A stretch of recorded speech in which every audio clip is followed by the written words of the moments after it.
கடைசியாக 2-3 கோரிக்கையோடு நிறைவு செய்ய விரும்புகின்றேன். இங்கே உயர்கல்வித்துறை அமைச்சர் வந்திருக்கிறார். நீங்களும் இவ்வளவு சிறப்பாக இலக்கியமாக பேசுவீர்கள் எனக்கு தெரியாது, பாராட்டுகள். ஆனால் நேரமில்லாத காரணத்தினால் உங்களுடைய உரை சுருக்கப்பட்டது என்று கருதுகின்றேன். வரலாற்று சிறப்புமிக்க அண்ணாமலை பல்கலைக்கழகம் மொத்த இந்தியாவுடைய கல்வி பெருமையும் பேசக்கூடியது. அண்ணாமலை பல்கலைக்கழகத்தில் படித்த மாணவர்கள் உலகம் எங்கும் பரவி இருக்கிறார்கள். அப்படிப்பட்ட சிறப்புக்குரிய ஒரு பல்கலைக்கழகம் தான் இந்தி ஆதிக்க எதிர்ப்புக்கு எதிரான போராட்ட களத்துக்கு தாய் வீடாக இருந்தது என்பதை மறந்துவிடக் கூடாது. இந்தி எதிர்ப்பு போராட்ட வரலாற்றை பற்றி பேசுகின்ற போது அண்ணாமலை பல்கலைக்கழகத்தை புறக்கணித்து விட்டு யாரும் சென்றுவிட முடியாது. கொடும் தீயை எதிரிகள் எய்த போதும் அதுக்கு எதிராக மார்பை பிளந்து காட்டி போராடிய மாணவர்களை கொண்ட பல்கலைக்கழகமாக அது திகழ்ந்தது. அந்த பல்கலைக்கழகத்தை 2013 தமிழ்நாடு அரசு கையகப்படுத்தியது. அதன் பிறகு தொடர்ச்சியாக பல பிரச்சனைகள், சம்பள உயர்வு சம்பந்தப்பட்ட பிரச்சனைகள், பென்ஷன் இல்லாமை, பணி நிரந்தரம் இல்லாமை என்று தொடர்ச்சியாக பல போராட்டங்கள். இந்த நேரத்தில் மாண்புமிகு உயர்கல்வித்துறை அமைச்சரை, பல்கலைக்கழக நிர்வாகத்தையும் போராட்ட குழுவையும் சந்தித்து ஒரு முத்தரப்பு பேச்சுவார்த்தைக்கு நான் ஏற்பாடு செய்தேன். அதற்கான தீர்வு கிடைக்கும் என்று சொன்னார்கள். ஒரு நிமிஷம். ஆனால் அந்த தீர்வுக்கான அவகாசத்தை ஜூலை 31 என்று சொன்னார்கள். இதுவரை இல்லை. நான் என்ன சொல்கிறேன் என்று சொன்னால், எதற்கெடுத்தாலும் நிதி பிரச்சனையை பற்றி பேசிக் கொண்டிருக்கிறார்கள்.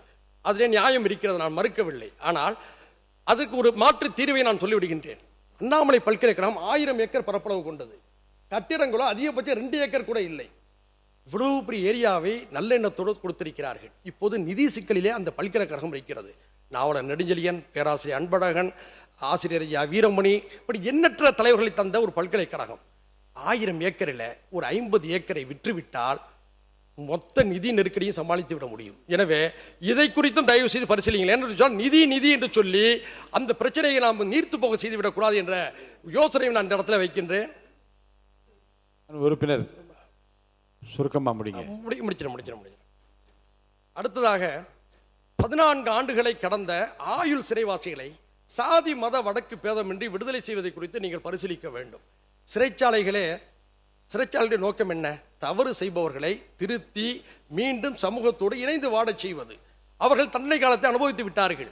அப்படிப்பட்டவர்களுக்கு பல வாய்ப்புகளை கொடுக்கும் போது அவர்களெல்லாம் இன்று தமிழ்நாட்டில் வெளியே வந்து சிறப்புக்குரிய ஆளுமைகளாக மக்கள் பணியாற்றி கொண்டிருக்கிறார்கள். தோழர் தியாகு தூக்கு தண்டனை கைதி, அவர் விடுதலை பெற்றார். இன்று தமிழ்நாடு எங்கும் அரசியல் வகுப்போடு நடத்தி கொண்டிருக்கிறார். பேரறிவாளன் விடுதலை பெற்றார். இன்று வழக்கறிஞராக மக்களுக்காக தொண்டாற்றி கொண்டிருக்கிறார். இப்படி எத்தனையோ பேர் சிறையிலே பட்டப்படிப்பெல்லாம் முடித்து வந்திருக்கிறார்கள்.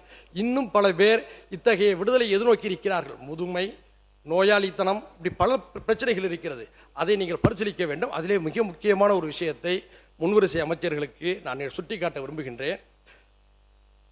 கடந்த திமுக ஆட்சியில் 14/2/26 அன்று அரசாணை 82 வெளியிடப்பட்டது.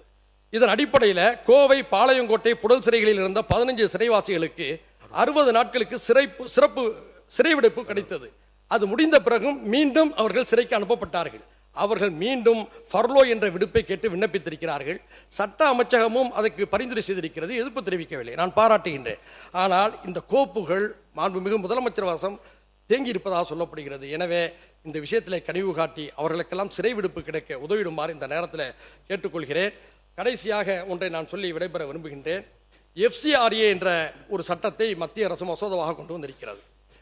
வெளிநாடுகளில் இருந்து நம்முடைய நாட்டில் கல்வி, மருத்துவம் உள்ளிட்ட எண்ணற்ற தொண்டுகளை ஆற்றுவதற்கான வாய்ப்புகளையும் வசதிகளையும் தொண்டு நிறுவனங்கள் பெற்று வந்தன.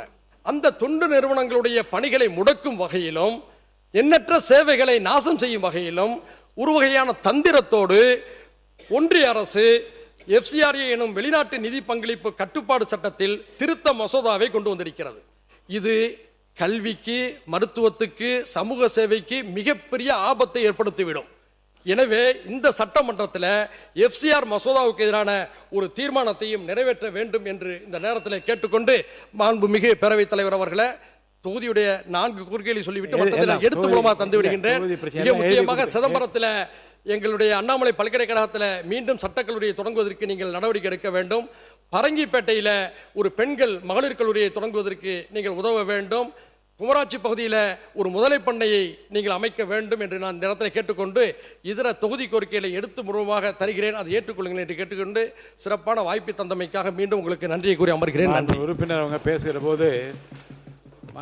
பேசுகிற போது மாண்பு முதலமைச்சர் வெளியே சென்று விட்டார் என்று சொன்னார்கள். மாண்பு முதலமைச்சர் அவர்கள் அலுவலக அறையில் உட்கார்ந்து கொண்டு ஏற்கனவே ஒப்புக்கொள்ளப்பட்ட சில பணிகளை அங்கே மேற்கொண்டு நாம் என்ன பேசுகிறோம், நடவடிக்கை எப்படி நடந்து கொண்டிருக்கின்ற பேரவையில் பார்த்து கொண்டு தான் இருக்கின்றார்கள், கவனித்து கொண்டு தான் இருக்கின்றார், உரிய நடவடிக்கை எடுப்பார்கள்.